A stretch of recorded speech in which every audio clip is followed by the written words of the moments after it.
틸리의 조직신학 세 번째 책을 가지고 계속 이야기를 나누고 있고요. 오늘은 265쪽에서 269쪽까지의 내용입니다. 제목은 이제 속죄론의 원리이고요. 틸리는 속죄론의 원리를 6가지를 제시를 하고 있습니다. 굉장히 복잡하게 6가지를 제시를 하고 있는데 하나씩 열거하는 것은 별 의미가 없고 기억에 나지도 않고요. 그렇게 하면 틸리가 이제 속죄론의 원리를 제시한 것을 읽어보면서 제가 느낀 것은 역시 이제 속죄라는 단어를 다른 말로 바꾸는 것이 좋겠다는 생각을 또 했어요. 속죄는 죄를 속한다는 말이기 때문에 죄를 속한다는 것은 이제 그것에 대한 벌을 받거나 돈을 지불하거나 선행을 하는 그것을 통해서 이제 죄에 대한 대가를 지불하는 것이죠.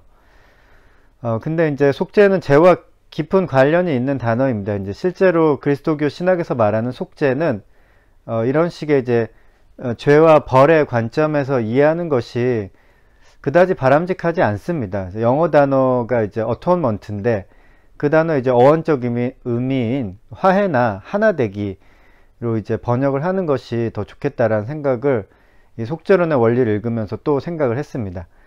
틸리는 이제 속죄론의 첫 번째 원리를 다음과 같이 이야기합니다.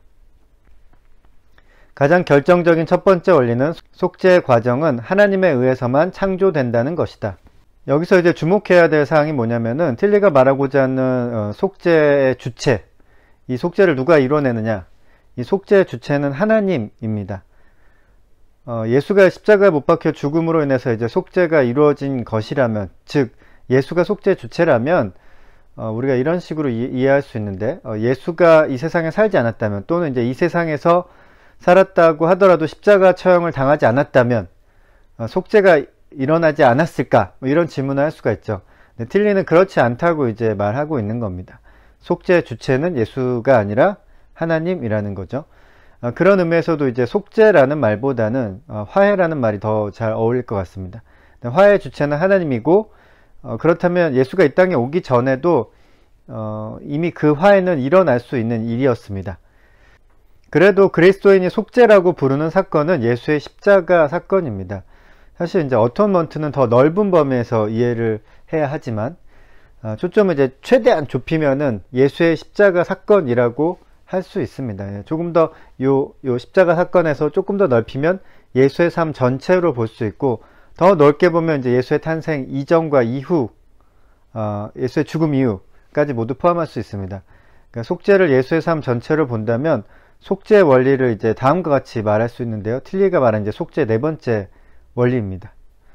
속죄론의 네 번째 원리는 하나님의 속죄의 활동이 실존적인 소외와 그의 자기 파괴적인 결과들에 대한 그의 참여로서 이해되어야만 한다는 것이다.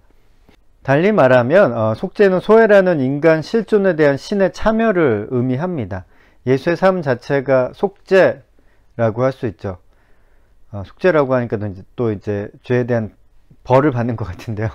예수의 삶이 벌이라고는 할 수는 없습니다. 벌이 아니죠, 예수의 삶은.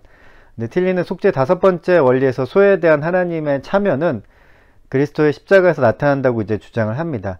이 부분에서 이제 주목할 필요가 있는데, 속죄는 그리스도의 십자가에서 가능하게 된 것이 아니라 명료하게 밝혀진 것이라고 이제 지적을 합니다. 이제 영어로는 becomes possible이 아니라 becomes manifest라고 이제 말을 하고 있어요. 그리스도의 십자가로 말미암아 속죄가 가능하게 된다는 것의 의미는 십자가 없이는 속죄가 불가능했다는 의미죠. 근데 이게 맞지 않다는 겁니다.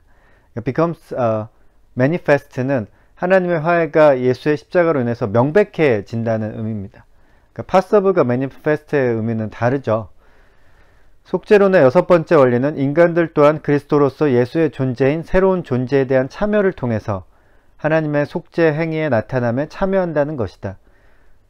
속죄는 소외라는 인간 실존에 대한 신의 참여를 의미하면서 동시에 인간이 신의 참여에 참여하는 것을 의미합니다. 신의 참여에 참여하는 것. 네. 화해라는 말을 통해서 이제 다시 정리해보면 화해는 두 방향에서 일어나죠. 쌍방간에 일어나는 겁니다. 한쪽에서만 화해를 한다고 화해가 되는 게 아니죠. 그 쌍방향은, 두 방향은 하나는 이제 인간의 삶에 대한 신의 참여이고, 다른 하나는 신의 참여에 대한 인간의 참여입니다. 그러니까 이 화해의 주체는, 이 속죄의 주체는 하나님이라는 것이고요. 예수의 십자가는 인간의 죄에 대해서 예수가 대신 벌을 받은 것이 아니라 자유로운 참여라고 이제 틸리는 주장합니다. 그래서 틸리는 대리적인 고난, substitutional suffering이라는 말을 사용해서는 안 된다고 이제 주장합니다. 예수가 고난을 당한 것은 인간 실존에 참여해서 소외를 극복하는 과정에서 생긴 일이지 화해를 위해서 이제 필연적으로 일어나야 했던 일은 아니라는 것이죠. 네, 속죄 원리에 대해서 오늘 읽어보고 생각을 해봤는데요. 속죄 원리 첫 번째 원리는 이제 하나님께서 주체라고 하는 것, 속죄 주체, 화해 주체라고 하는 것을 이제 기억해야 하고, 하나님께서 무슨 일을 행하신 것이냐면, 예수를 통해서 무슨 일을 행하신 것이냐면 소외라는 인간 실존은 참여한 것입니다. 그래서 이제 하나님의 화해가, 속죄가 becomes manifest, 명백해졌다는 거고, 그래서 인간이 이 화해에 참여해야지 진정한 화해가 되는 것이죠. 그래서 신의 참여에, 인간 실존에 대한 신의 참여에 인간이 다시 참여하는 것, 그것이 이제 속죄의 원리라는 것입니다. 오늘은 여기까지.